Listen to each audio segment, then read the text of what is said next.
Hi, I'm Pixarin, and I'm going to be participating in your boy Dan, aka A Drive's Subscriber League, which is the AABL. Um, my team is the Carolina Comfey, and this is my draft breakdown where I'll basically just be going over the Pokemon that I drafted for the league and I'm going to be using, throughout the season. This will be in order of their tier, not in order of, the Pokemon I drafted first, second, third, whatever. Just to show I don't know, just to order them, I guess. But first up, we have my Mega, which is Mega Altaria. Now, I actually did not plan on taking Mega Altaria when the draft started. I got sniped really, really early on Mega Sceptile. And this is another Dragon Mega that I've really liked using in the past. It gives us both the Dragon and Fairy for our, Fire, Fairy, Dragon, Steel core, which is important. So I feel like this is all around a really good choice. It's a fantastic Dragon Dance sweeper, got really good bulk, pretty good attack, and special attack that it can utilize, good speed. It's just all around a very good Pokemon. It can be run defensively if you don't run it, Dragon Dance, but it can also be run specially. You could run Draco Meteor on it or something and make use of that 110 special attack stat that also is there. It's a very well-rounded Pokemon that can use its well-roundedness well. So my second up Pokemon was actually the Pokemon I took first, I think, which is Victini. It is an A Drive staple, which, no surprise, it's a phenomenal Pokemon. Its main claim to fame is the move V-Create, which, as you can see, is a 180 base power stab move that lowers your stats, but it just absolutely decimates pretty much anything it comes into contact with. But that can actually take a lot away from what the other things Victini can do because it's got 100, base stat and everything. It can run very good special sets. It can run some bulky sets. It's not just spamming V-Create every single game with the Choice Band, although it can spam V-Create with the Choice Band. It's a great wall breaker, physically and specially, and I think it's going to be a phenomenal addition to my team. My second tier 1 choice is Scizor. Now, this is a Pokemon I used last season of the ABL, and it did wonders.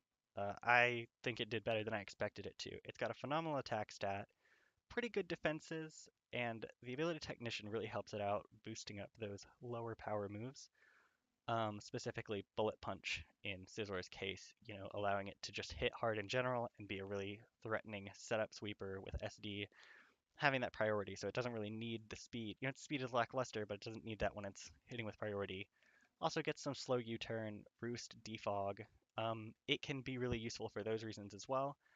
Doesn't have a lot of coverage, but it does get fighting in like superpower, as well as knockoff, things like that.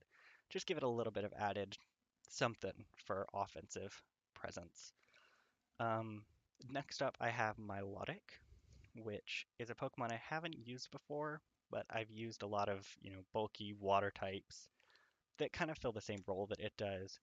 I think it's really phenomenal because of its just superb special defense stat and HP stat coupling, and its defense stat looks a little bit lackluster, but when you put some investment into that, it gets pretty high up there, and its ability Marvel Scale bumps that up basically by half and a Violate, the defensive half and a Violate uh, when it's statused. So you can run like a Flame Orb set that just boosts your defense really high, and you can recover off the Flame Orb damage with Recover. Or you can just run leftovers, and I mean, tank hits. It's a phenomenal bulky Pokemon. I guess, you could see it run offensively. It's got a good special attack stat. Its speed stat is surprisingly decent, but I think most of the time this is just sort of a bulky option for the team. Next up, I have Krookodile, which is a Pokemon I haven't used in a while, but I did really like when I did use it in Draft League. I was way back in Gen 6 though, so we'll see how I use it now. But it's got a really good attack stat at 117, good speed in 92, pretty good looking base HP, but not a lot outside of that. Um, Intimidate, Moxie are really good abilities to have. Intimidate, lowering that attack, allowing it to just sort of come in and invalidate a physical Pokemon. And then Moxie is fantastic on Scarf sets, where you can just keep clicking Earthquake or Knockoff or whatever, gaining boosts and hitting harder every time. It seems like a good Pokemon. It can also be, a rocker with Stealth Rock. I've seen people run it kind of defensively with Intimidate. I don't know how I would go well with that, but I can see it being our rocker. It's one of our only rockers, which is a little bit of a downside to the team, but we'll figure it out. My next Pokemon is Serena, which is something I've wanted to draft for a really long time, and so now I finally got it. It's a spinner, notably, to get rid of those hazards, with 120 attack, which hits pretty hard even if it's being run defensively.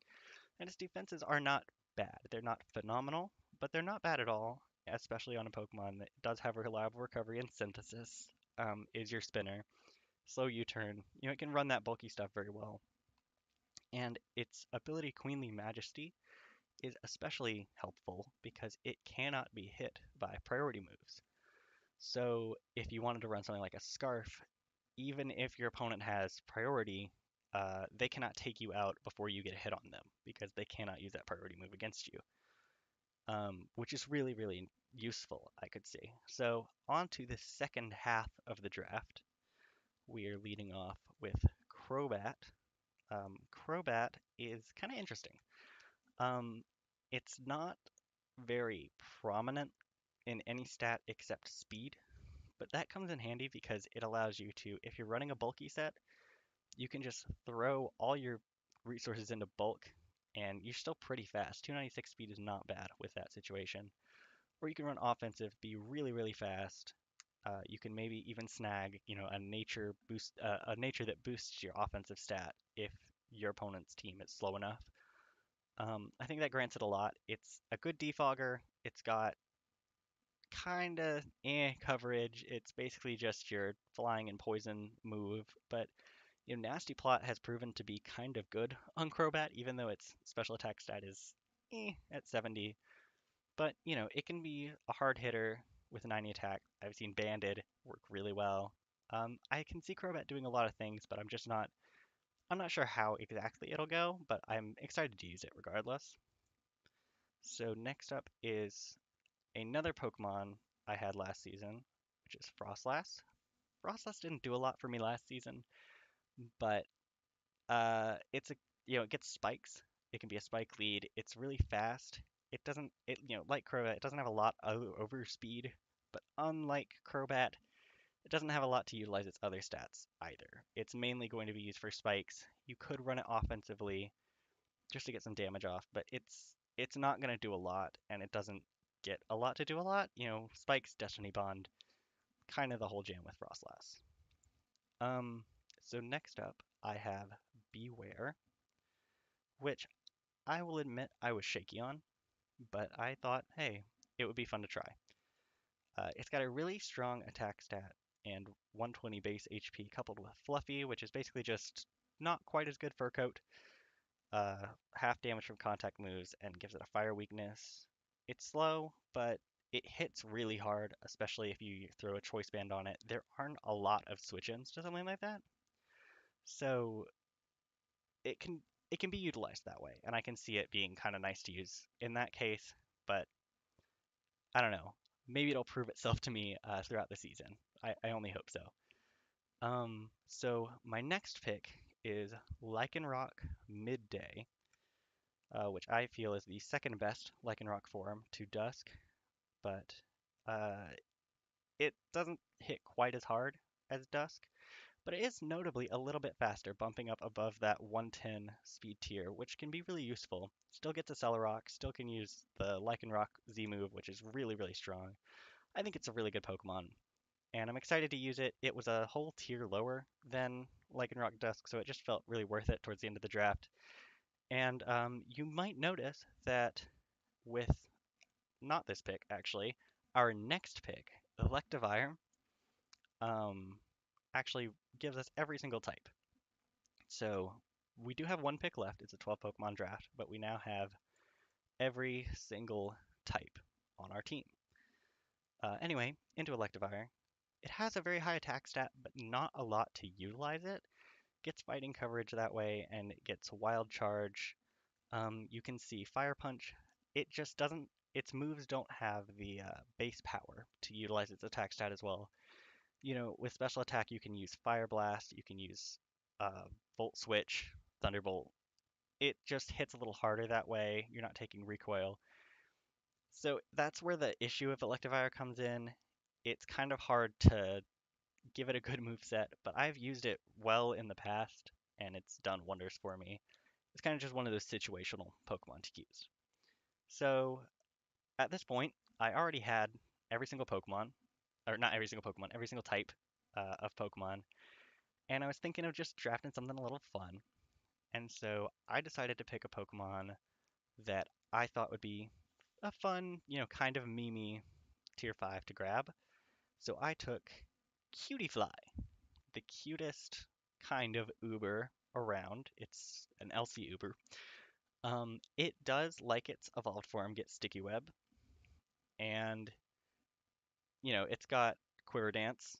Not a lot to use Quiver Dance. 55 base special attack is not good, but its speed is surprisingly good at 84, and I feel like that's okay. Shield Dust is a great ability, not taking secondary effects. And for what it's worth, you can give it a Violite to make use of that 40-40-40 bulk. I'll try to bring it once just for fun, at least.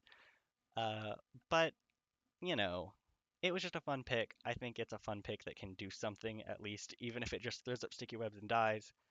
Or maybe we can even get a really, really neat Cutie Fly Quiverant sweep. I'm not going to bet on it, but hey, it could happen. So that is the entire team. I actually do need to go over one more thing because AABL has Z users. We have two Z users of any tier, and then one that has to be a tier 5. No, Cutie Fly's not my Z user, so guess which one it is. Um, my first Z user is Crobat. It's allowed to use any Z move. Um, most utilized by probably Flying Z on just sort of a nuking set, or a Poison Z if we were to sweep with it, with like Nasty Plot, could be fun. That's kind of when I see it using Z. Lycanroc is my second Z user. It really needs the Lycanroc Z move to sweep well. It's a really hard-hitting move, and otherwise it's just lackluster and it gets walled by way too many things. So I just felt like it was a really good fit for a Z move on my team when not a lot of the team really needed a Z move. Things like Victini can benefit from Z moves, but they are definitely not necessary. So then my other Z users, obviously, Electivire. It's my only other tier 5. Wasn't giving it to Cutie Fly. It's got a lot of coverage, so it can use it really well. Although I feel like I prefer to use other items on Electivire, but we'll see. Z could come in handy. So that's the whole team. That's the whole team and the Z move users. Feel free to let me know how you feel about the team in general. I am planning to upload my battles for the league, whether it be live commentary or just post come over the replay. Um, but I'm really hyped to be in AABL again, and I'm really hyped to try to record this season because I've wanted to do that for a long time, and I haven't. I love Draft League. It's my favorite format. So I really hope you guys enjoy the Carolina Comfey run through AABL, and I'll see you guys whenever I have my week 1 up. Bye.